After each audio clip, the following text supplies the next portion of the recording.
오늘 저녁은 본문을 근거로 해서요.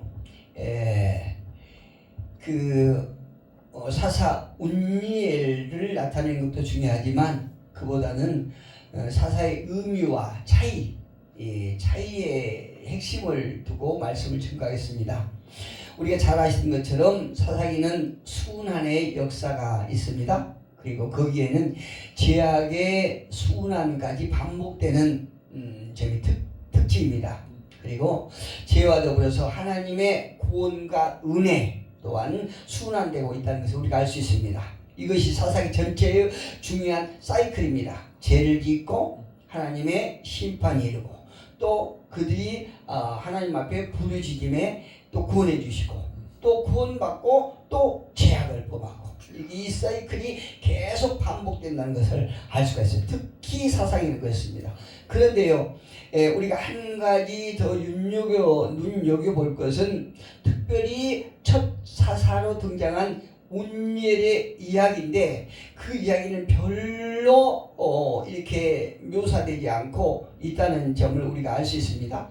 이런 관점에서 오늘 본문을 유심히 살펴보게 되면 이런 말로 시작합니다. 7절에 보니까 이스라엘 자손이 여호와의 목전에 악을 행하여 자기들의 하나님 여호와를 잊어버리고 바알들과 아세라들을 섬긴지라 이렇게 시작하세요. 여기서 보면 여호와를 잊어버렸다 이 말이 우리 가슴에 많이 와서 닿습니다.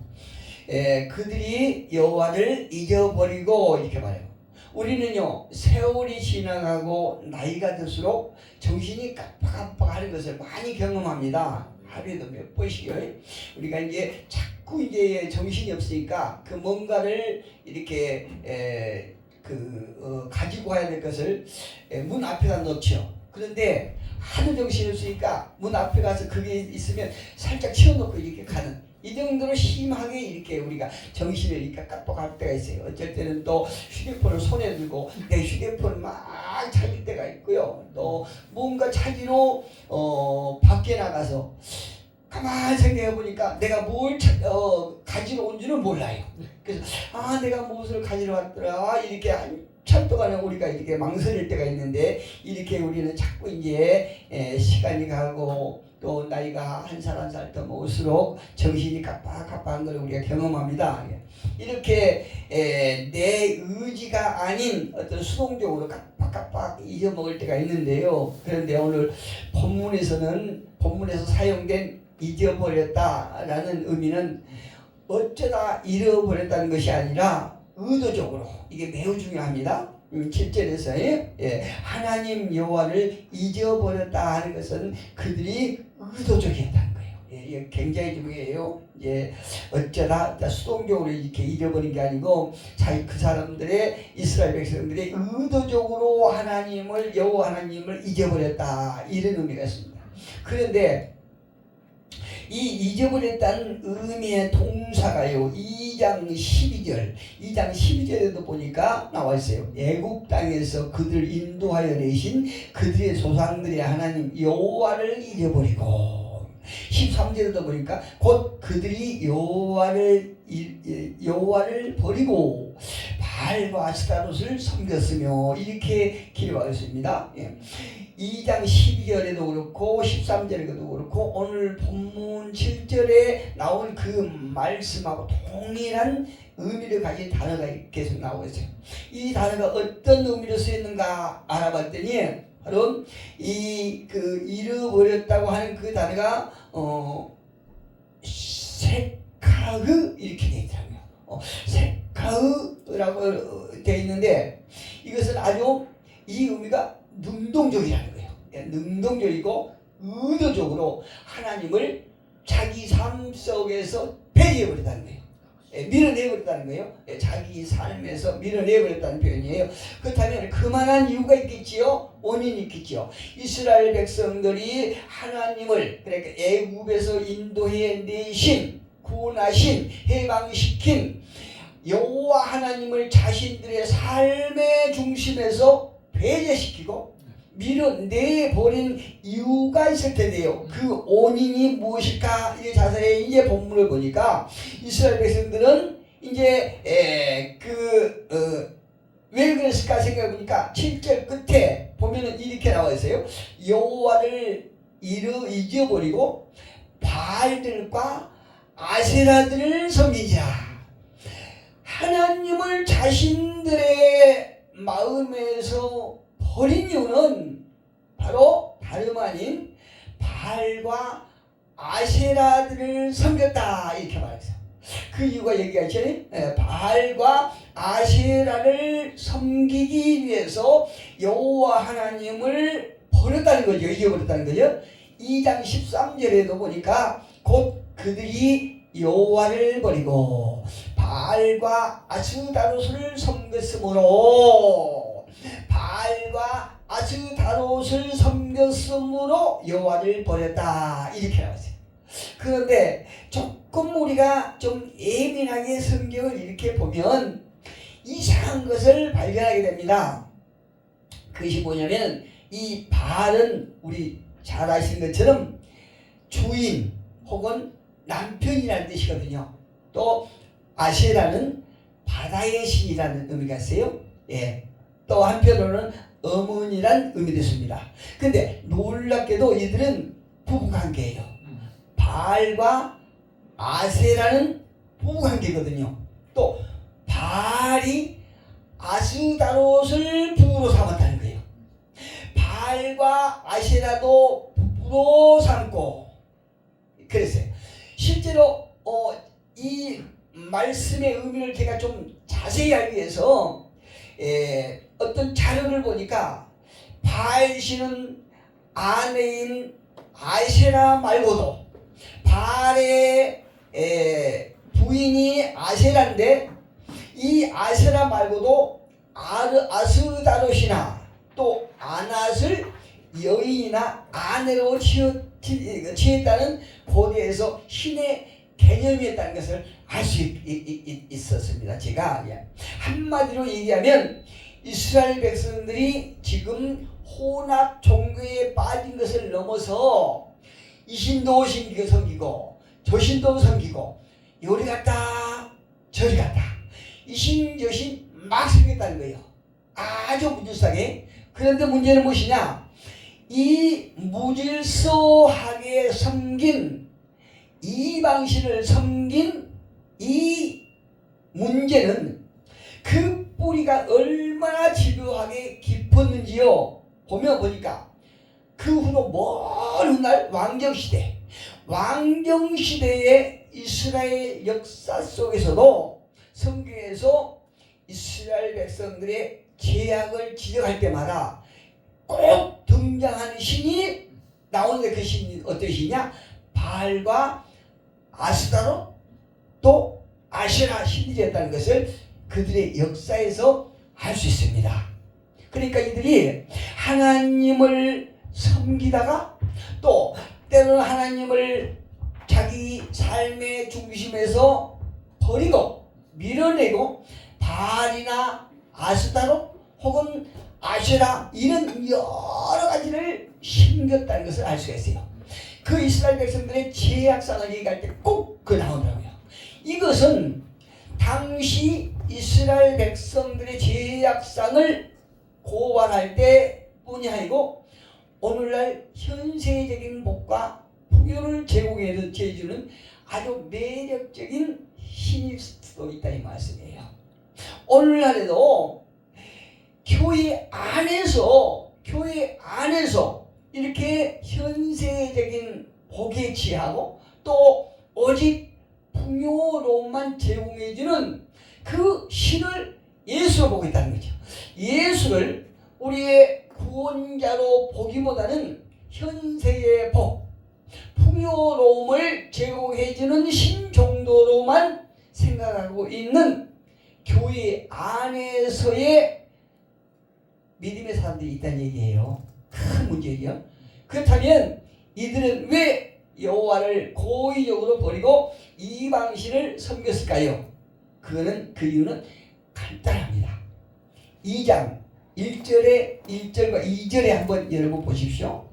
여호와의 사자가 길갈에서부터 복임으로 올라와 말하되 내가 너희를 애굽에서 올라오게 하여 내가 너희의 조상들에게 맹세한 땅으로 들어가게 하였으며 또 내가 이르기를 내가 너희와 함께한 언약을 영원히 어기지 아니하리니.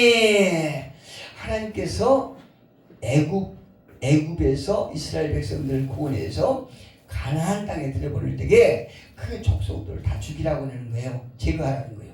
그러면 하나님께서 그들 이스라엘 백성들에게 언약한 그것을 다 이루어주겠다 이렇게 약속하시잖아요. 근데 2절에 보니까 너희는 이 땅의 주민과 언약을 맺지 말며 그들의 제단들을 헐라 하였거늘 너희가 내 목소리를 듣지 아니하였으니 어찌하여 그리하였느냐 이렇게 말했어요.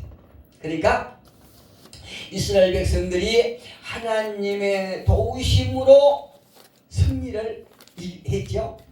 다 승리를 하고 보니까 하나님께서 그 이방신들을 몰아내고 다 멸망시키라고 그랬는데 이들이 가만히 생각해 보니까 그들을 몰아내는 것보다는 남겨두는 것이 어떤 경제적으로도 효과가 있고 또 노동력을 사용할 수도 있겠다 싶어 아무리 계산해도 손해볼 것이 없다고 생각한 거예요. 그래서 살그머니 타협하고 남겨둔 거예요.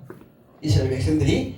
그런데 여러분 우리가 인생을 살아가면서 그 역사라는 게 얼마나 무섭다는 것을 늘 경험하지 않습니까? 역사 공부를 해보면. 그런데 그렇게 남겨두었던 것들이 처음에는 별거 아닌 것 같이 보이죠. 그런데 시간이 갈수록 그 뿌리가 자라면서 오히려 이방신을 섬긴 자들이 오히려 이스라엘 백성들 앞에 주인 노릇을 한 겁니다. 얼마나 무섭습니까? 예, 2장 3절에 보니까 이렇게 기록하고 있어요. 그러므로 내가 또 말하기를 내가 그들을 너희 앞에서 쫓아내지 아니하리니 그들이 너희 옆구리에 가시가 될 것이며 그들의 신들이 너희에게 올무가 되리라 하리라 이렇게 말해요. 여러분 우리가 성경의 역사를 통해서 또 우리가 살아오는 그 인간의 역사를 통해서 이 죄악이 얼마나 무섭다는 걸 우리가 알 수 있어요. 죄악의 뿌리가 얼마나 무섭다는 거예요. 제가 집 마당 앞에 화단에다가 지금 고추나무, 토마토나무, 오이나무, 상추, 가지 이렇게 여러 가지 심었거든요.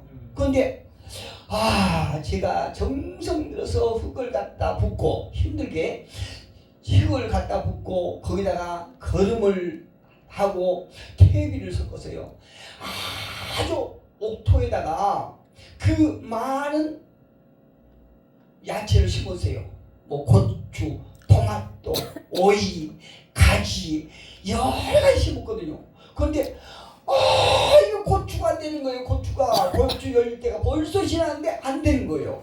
그래서 자세히 보니까 잎사귀에 어떤 벌레가 잔뜩 먹었어요. 그래서 벌레 약을 갖다가 이렇게 뿌렸거든요. 처음에는 우리가 인터넷을 보니까 무슨 식초를 뿌려야 된다고 그래서 식초를 뿌렸거든요.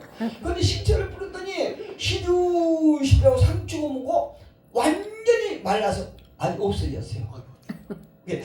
야 이게 잘못했구나.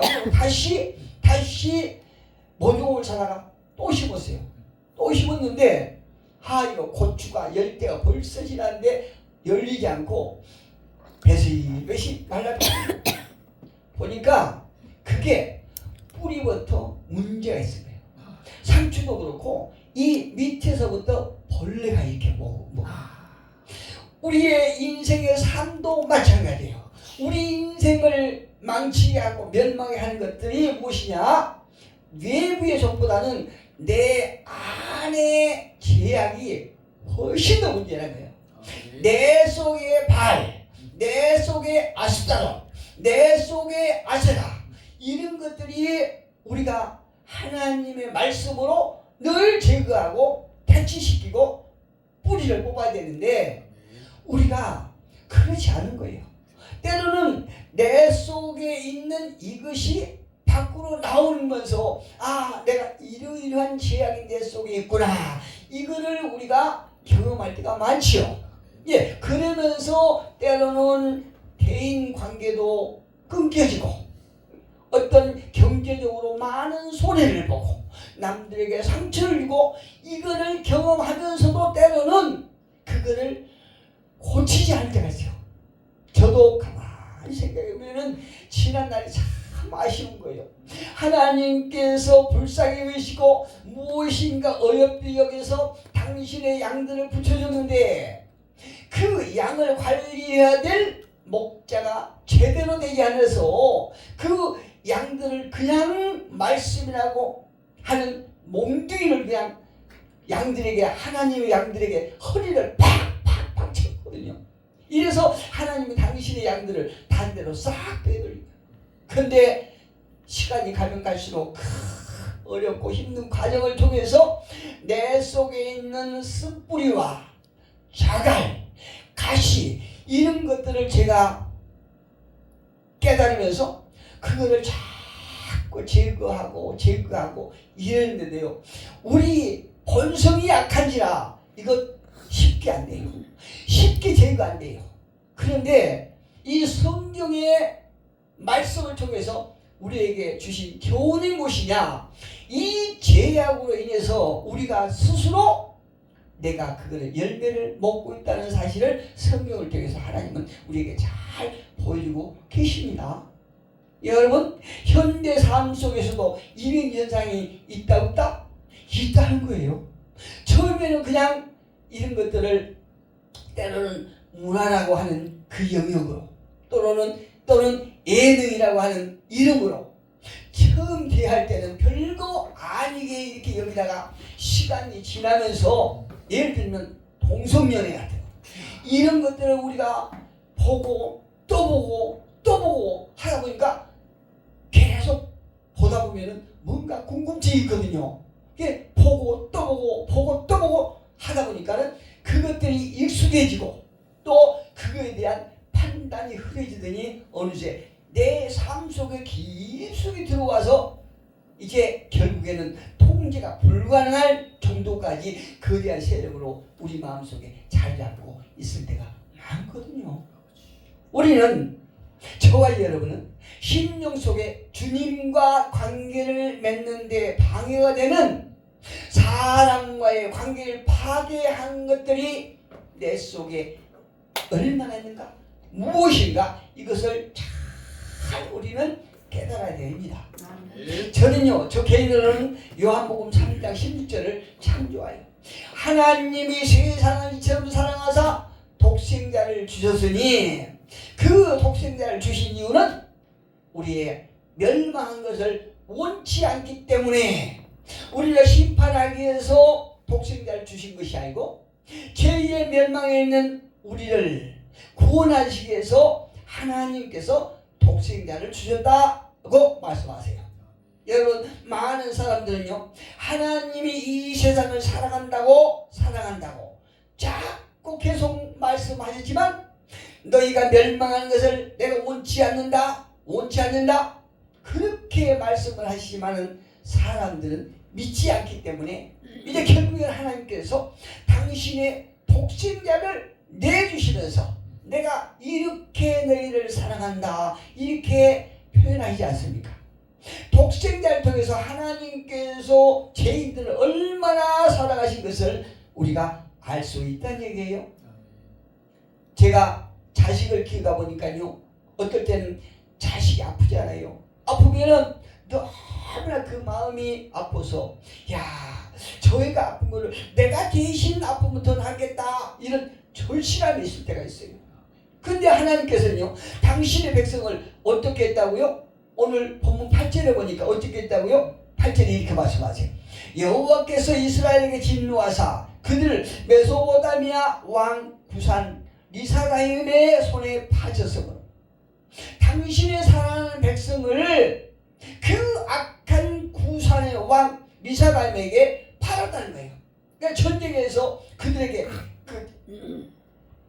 줬다는 얘기예요. 세상에 그들이 죄악의 뿌리가 얼마나 강하냐면요, 어디까지 영향을 미친 줄 아십니까?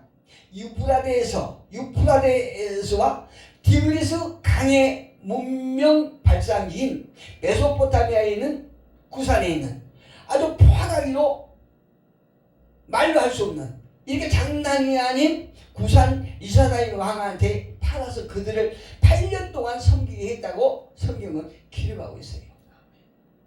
당신의 사랑하는 백성을, 이것이 하나님의 징계 문제가 아니고요, 그들이 스스로 심은 자득의 결과라 할 수 있습니다.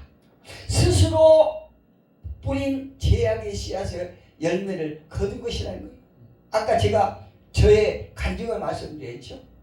하나님께서 맡겨주신 그 양들을 사랑을 가지고 양육하지 못한 대가가요, 얼마나 힘들고 아프지 몰라요.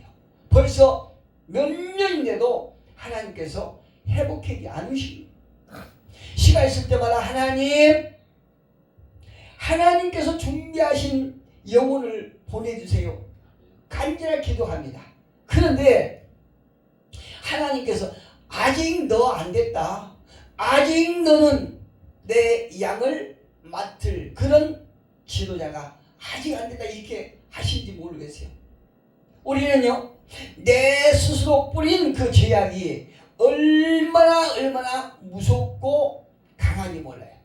제가 농사를 조금 이렇게 짓다가 집에서 지금 화단에다 이렇게 우리가 먹을 이렇게 식물을 좀 심었는데요, 내가 원하는 그 식물은 잘 자라지 않는데 그 잡초도 내가 씨를 뿌리지 않았는데도 얼마나 왕성하게 자라지 몰라요.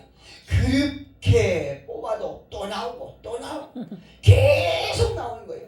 계속 나와요. 그렇게 악의 뿌리가 생명력이 강하다는 것을 우리가 알 수 있어요. 이것은요, 기독교인들에게도 아주 필요한 역사 인식 중에 하나라고 저는 생각합니다.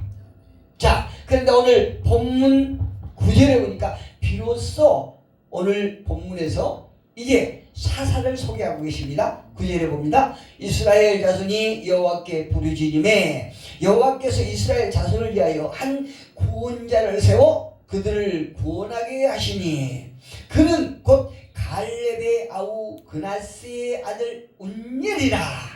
우리가 너무나 잘 아시는 이 갈렙, 운니엘은 갈렙의 조카예요.